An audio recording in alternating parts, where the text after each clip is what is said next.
It's official, ICJ dah announce yang apa Ishal buat dekat Tembikar itu adalah salah. Salah dari segi etik, salah daripada segi undang-undang international.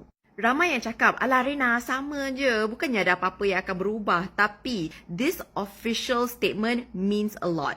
Sebab sekarang berdasarkan undang-undang antarabangsa, semua companies dan yang paling penting negara, the governments yang support Ishal tu kena berhenti. Kalau tidak, engkau tu sedang menolong penjenayah. So setiap negara yang ada consulate, embassy, kalau diorang tak berhenti bekerjasama dengan government tu, kalau diorang tak tutup semua consulate tu, diorang sekongkol, terang berderang. So, negara-negara ni pun tengah aiding and abetting criminals. So, ini memberi kuasa dan ammo kepada rakyat untuk demand korang punya governments. Jangan bekerjasama, jangan support penjenayah.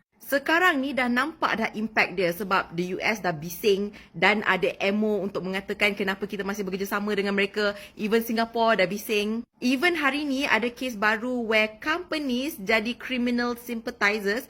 Diorang memang kena kau-kau and as they should. Because why are you apologizing to criminals? Sekarang ni adalah a special moment in time, a major test untuk menentukan whether an international community that can be governed fairly is even possible atau tidak. So korang perhatilah baik-baik. Kalau basic humanity pun diorang tak boleh uphold, tak payahlah nak cerita tentang international health punya konsep lah, international ID punya, digital ID punya konsep lah. Semua benda tu kau boleh flash. Because we are not trusting an international community who cannot do the bare minimum.